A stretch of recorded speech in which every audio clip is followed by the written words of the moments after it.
Alors on voit l'image, en fait le point où on était à l'instant, c'est-à-dire le DKW1, et là on va se déplacer sur la rive, cette fois-ci on était rive droite à DKW1, maintenant on est rive gauche ici.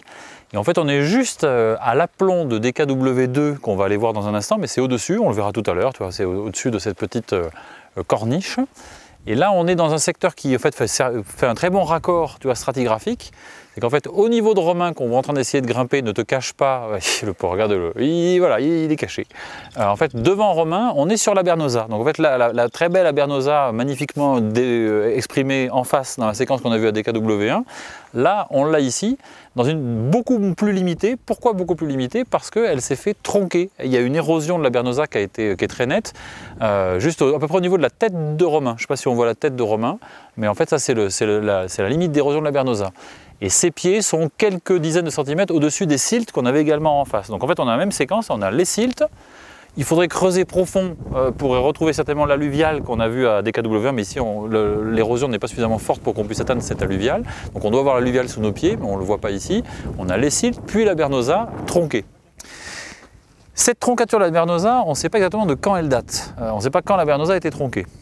Mais en revanche, ce qu'on sait, c'est qu'au niveau de la tête de Romain, et c'est ce qu'il est en train de suivre, il y a un paléosol qui s'est formé sur la Bernosa postérieurement à la troncature. Et ce paléosol avait été vu par Street dans les années 70 et il était daté grosso modo à 11 500 BP, autrement dit contemporain des occupations qu'on a eues nous à B1S1 et qui correspondent vraiment au moment où on commence de nouveau à retrouver de l'occupation humaine, mais cette fois-ci vraiment dans le terminal Pléistocène. Ça veut dire qu'entre DKW1 qu'on a vu en face, où on avait nos datations à 29 000, et les datations ici à 11 500 quelque chose de Street, et d'ailleurs Romain vient de me dire qu'il a retrouvé l'industrie lithique dans ce paléosol, on a un gap de presque 20 000 ans, on n'a aucune trace d'occupation humaine à l'échelle de tout le bassin. Pour certains épisodes c'est logique puisqu'on a des transgressions lacustres, donc c'est normal, même si elles sont mineures, si elles ne transgressent pas partout, mais effectivement c'est les cils qu'on a en dessous. Après on a le volcanisme, mais en fait voilà, donc effectivement on n'a aucun contexte sédimentaire où on peut retrouver des traces d'occupation humaine dans la plaine, et de fait on n'en a pas. Donc du coup nous pour l'instant on a un vide complet, ce fait que pour répondre à la question ô combien pertinente de Vincent à l'instant, impossible de travailler sur la transition Middle Stone Age, Late Stone Age. On vient de quitter le Middle Stone Age à DKW1 à 29 000, on va retrouver le Late Stone Age là à 11 500, entre les deux, peanuts. Donc on ne peut pas travailler sur ces questions-là.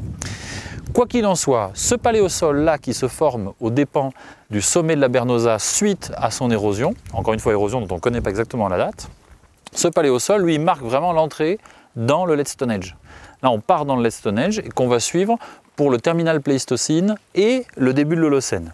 Avec un autre hiatus, qui est un hiatus en gros correspondant au Younger Dryas où on n'a pas d'occupation. Ça, on va en parler peut-être quand on sera en haut, mais enfin, je peux déjà en dire un petit mot. En gros, là, on a quelque chose qui serait contemporain, pour faire simple, Bölling-Alröd.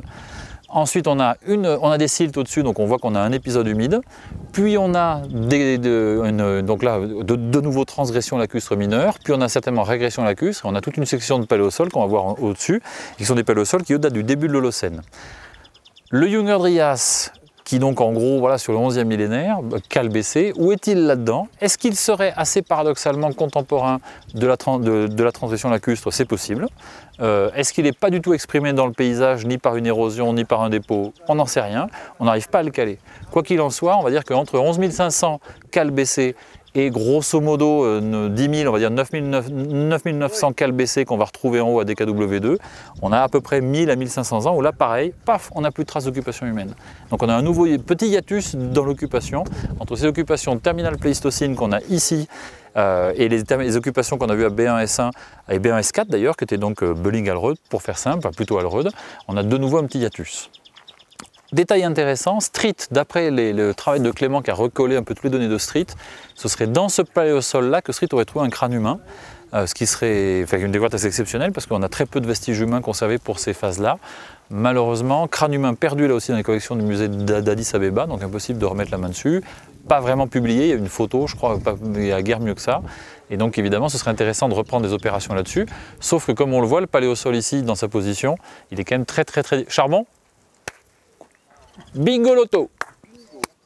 Parce que pour nous, c'est très important d'avoir un charbon qu'on va pouvoir dater pour comparer entre ce paléosol et B1S1. Chapeau, Monsieur Vincent.